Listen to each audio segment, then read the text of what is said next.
Hechos capítulo 6 y vamos a leer los primeros 7 versículos.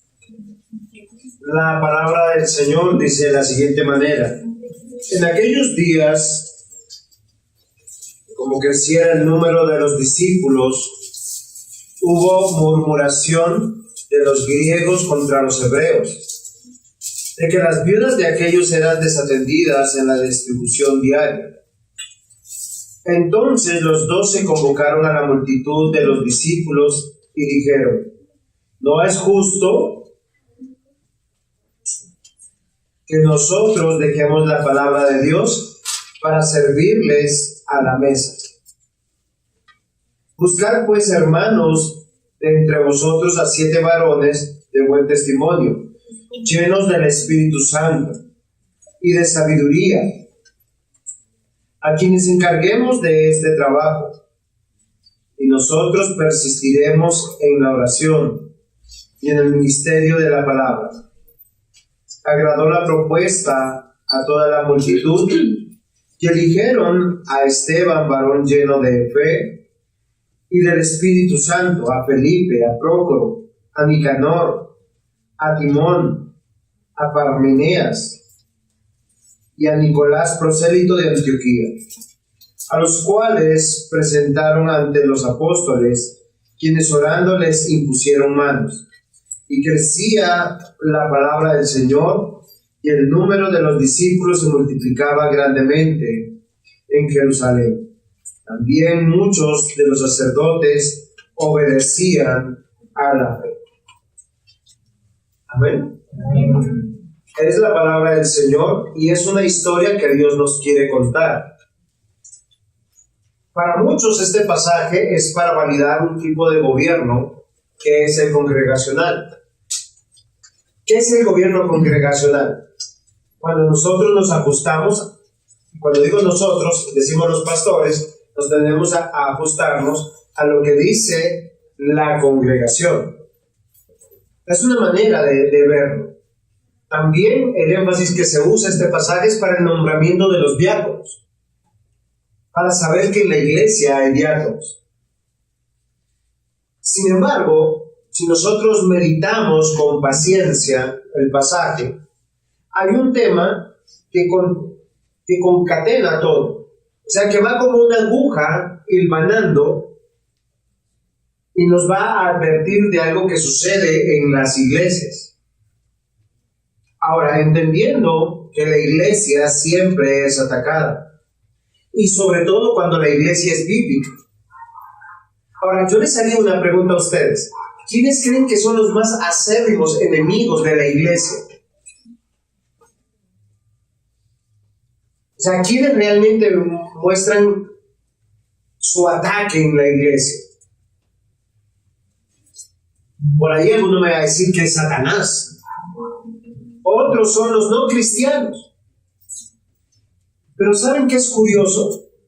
Que este pasaje, cuando nos va diciendo que la iglesia es atacada, cuando está prosperando el evangelio, cuando está creciendo la iglesia, cuando vemos que los hermanos se están comprometiendo, son miembros de la misma iglesia. Yo no se queda así como horrorizado porque uno dice: los enemigos de la casa son los que están adentro. Yo he escuchado a algunos hermanos que dicen que el matrimonio es como durmiendo con el enemigo. No es mi caso. Pero yo les pregunto, cuando uno descubre que el que está dentro de tu casa es tu enemigo, uno se queda horrorizado. Y cuando yo como pastor encuentro que dentro de la iglesia, cuando la iglesia está prosperando, porque ¿cómo comienza Hechos 6? En aquellos días. Esos días son como estos días, y como todos los días. Porque cuando se predica la palabra, los verdaderos creyentes van a creer. Los verdaderos creyentes van a tener temor de Dios.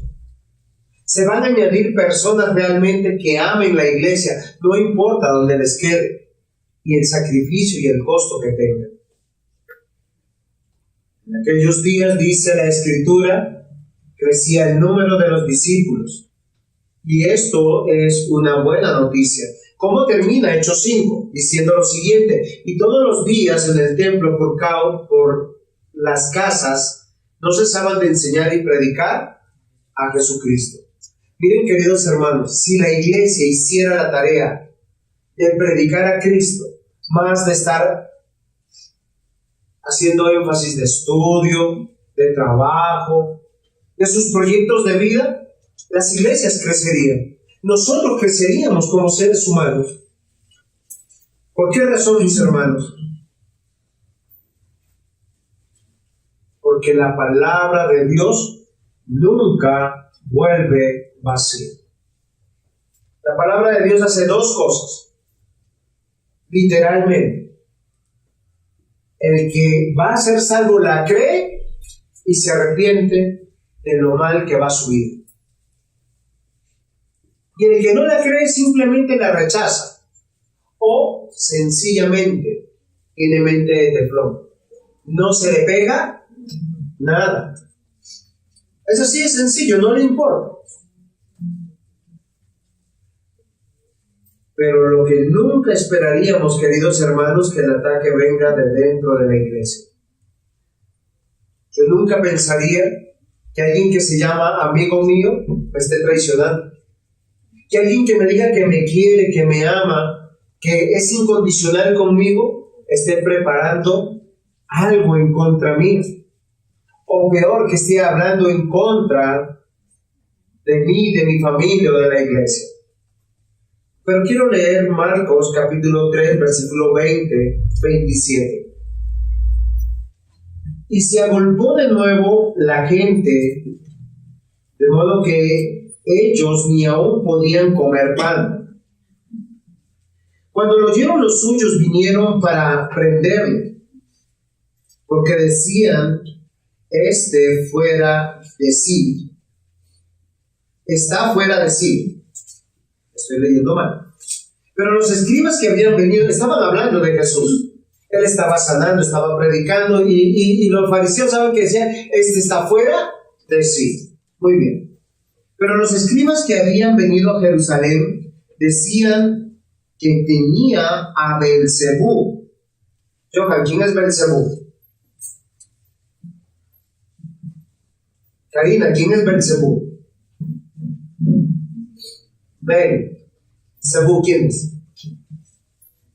Es una palabra, es un sustantivo propio que se está refiriendo también a Satanás. Lo que están diciendo que Jesús tenía a Satanás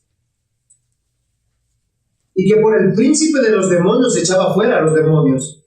Y miren lo que Jesús hace en ese momento, ¿sí? Y habiendo los llamados les decía en parábolas: ¿cómo puede Satanás echar fuera a Satanás? Si un reino está dividido contra sí mismo, tal reino no puede permanecer.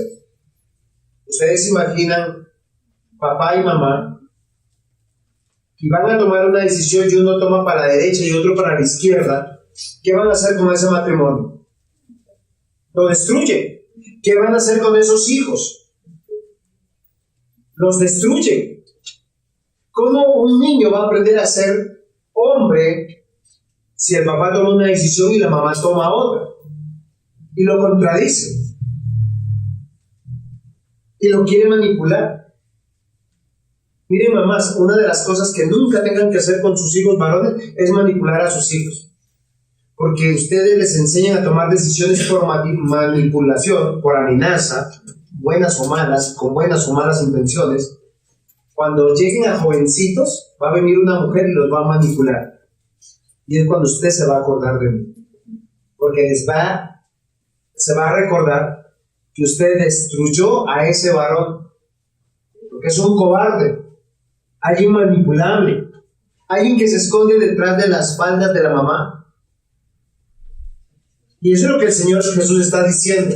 Oigan, escribas, ustedes que están pensando que yo vengo a echar demonios en el nombre de Beelzebú. Satanás no puede echar a Satanás, es lógico. ¿Por qué razón está diciendo esto?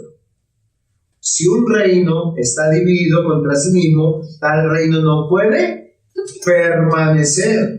Si una casa está dividida contra sí misma, ¿sí se dan cuenta? O sea, si yo les muestro mi casa dividida a mis hijos, ¿cómo yo les voy a decir que el hogar es algo bonito, que el matrimonio es algo bonito? No, porque yo tengo que estar en las buenas y en las malas. ¿Con quién? Con la mujer que Dios me dio. ¿Quiénes aprenden? ¿Quiénes beben de mi ejemplo? Mis hijos. Miren, ¿quiénes beben del ejemplo de los cristianos? Nuestros familiares no cristianos. Pero si usted quiere vivir como usted quiera, comamos y bebamos, que mañana moriremos, usted está siendo la fuente de su propia destrucción, la fuente de destrucción de su matrimonio, la fuente de destrucción de sus hijos. Y a eso hay que ponerle un alto. No olvidemos, mis amados hermanos, que el mayor peligro que puede recibir la iglesia, un matrimonio, un hogar, es con los que están adentro, no con los que están afuera. ¿Se acuerdan cómo se destruyó Troya? Con un caballo. ¿Cómo así? Uno de los reyes malvados que quería entrar, para no hablar de nombres, a Troya, dijo: les vamos a hacer la idea de que estamos vencidos y les vamos a dejar un caballo de madera, pero dentro estaba el enemigo. A usted su vida le puede estar funcionando bien, porque la está viviendo a su manera y no bajo los principios de la palabra. ¿No será que ha metido un caballo de Troya para destruirse? ¿Para destruir a sus hijos? ¿Para destruir a la iglesia? ¿Saben qué dijo el Señor Jesús? El que no es conmigo, contra mí es. Y el que conmigo no recoge, desparrama. Cualquier cosa que usted está haciendo en la vida, si no lo hace de la mano de Dios, de la palabra de Dios, de los principios de Dios, recuerde, no es conmigo, es contra mí. Y si tú no recoges con Jesús, estás desparramando. Y esto es un principio, mis hermanos. Es un principio porque el problema que hay en las iglesias no es que hayan personas diferentes, ricas y pobres, blancas y negras, indios y no indios. En el contexto de Hechos eran judíos y griegos. Es que había unos judíos ortodoxos, amantes de la ley, y otros judíos que habían venido criados en Grecia, los judíos helénicos que llamaban. Y claro, como siempre, usted en cada iglesia ve lo que se llama la rosca. ¿Sí sabe lo que es? No es que sean seres humanos raros. Cuando uno dice, mira, hay una rosca donde 2 o 3. Entonces, acá hay 2 primitos, 3 primitos, termina el culto y entre ellos se quedan sentados. Eso es una rosca. ¿Sí? ¿Por qué razón hace daño eso a la iglesia? Porque no es el modelo que Dios pide en la iglesia. Si uno dice amén y ya tiene 2 pies con el... Uy, es que se me hizo tarde. Pregunto solamente, ¿la Biblia dice que debemos guardar el día de él? No son las 2 horas, ni las 3 horas. De hecho, si yo me paso de 1 hora de predicar, la gente está pidiendo, pastor. Y yo le digo, y después del amén, hermano, ¿me vas a saludar o vas a salir corriendo? Queridos hermanos, no es suficiente que tú creas en Cristo y que digas que crees en Cristo, sino que tengas obras de fe, una vida que realmente responda a la fe. ¿Saben? Les voy a decir algo. Muchos han venido acá como el diablo. ¿Es en serio? Miren, Santiago capítulo 2, versículo 19. Te pregunto, ¿tú crees en Dios? Oiga, acá nadie cree en Dios. ¿Ustedes creen en Dios? Muy bien. ¿Tú crees que Dios es uno?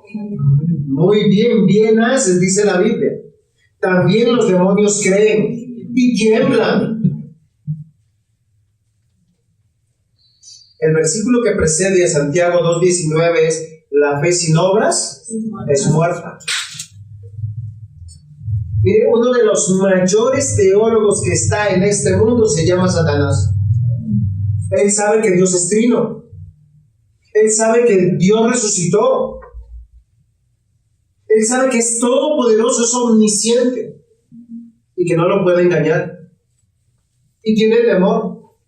Pero si tú no vives en tu hogar, en la iglesia, en el cristianismo, yo les hago una pregunta: ¿quién te gobierna? Es el título de mi predicación. ¿Quién te gobierna? Hechos 6:1 dice: en aquellos días, como crecía el número de los discípulos, hubo murmuración de los griegos contra los hebreos, de que las viudas de aquellos eran desatendidas en la distribución diaria. Miren cómo había crecido la iglesia, que habían viudas. De hecho, Timoteo va a ser encargado por Pablo para que revisemos quiénes son las verdaderas viudas. ¿Ustedes saben qué hay que hacer con las viudas jóvenes? Que se casan. ¿Hasta cuándo serán jóvenes? ¿Hasta cuándo? La Biblia dice, Pablo le escribe a Timoteo, dice: mujeres viudas menores de 60 años que se casen y que tengan hijos.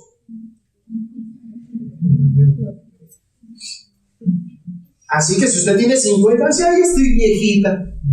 No, ¿cuál viejita?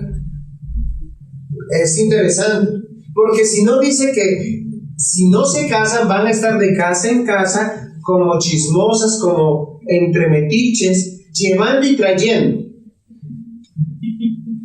Esto me parece interesante. Yo les pregunto: ¿quién te gobierna? ¿Saben por qué? Porque aquí los textos bíblicos nos tienen que hablar al corazón como iglesia. Punto 1. Tu corazón. La Biblia es clara. Dice: maldito el hombre que confía en el hombre. Señor, ¿y por qué? Porque el corazón del hombre es malo. En cualquier momento uno se tuerce. Mire, es tan malo que tú le preguntas a una persona: ¿por qué amas a esa persona? Y va a decir: porque es lindo, porque lo amo, porque es bello, porque es atento, porque es un caballero, es un buen amigo, siempre está solícito para ayudar a los demás. 10 años después, ¿por qué te divorcias? No, porque ese siempre anda con los amigos, siempre quiere ayudar a todo el mundo, nunca se acuerda de mí. Usa los mismos argumentos. Oiga, de razón que el Señor dice que el corazón es engañoso. ¿Quién lo conocerá? Usted conoce su corazón. ¿Quién conoce su corazón? Solamente Dios, porque ni uno mismo no lo sabe. Y miren lo que narra acá el pasaje. Dice: en aquellos días creció el número de los discípulos y hubo murmuración. Karina, ¿qué es murmuración? Si es como, ya no es. No, es que el cómo no nos sirve. ¿Qué es murmuración? ¿Quién sabe lo que es murmuración? Porque la murmuración es como cuando uno habla bajito. Oye, mira, acabo de llegar. ¿Cómo está vestido? No, es en serio, hay muchos que son así.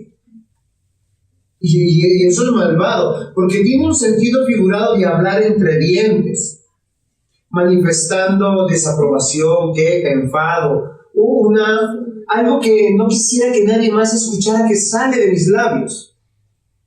Eso es murmuración. Y acá dice: y hubo murmuración de los griegos contra los hebreos. O sea, dentro de la iglesia hay un grupo de hermanos que se sentían como muy familiares. Es como si acá tuviéramos El grupo de los costeños, el grupo de los boyacos, el grupo de los peruanos, perdón. Ahora no sacar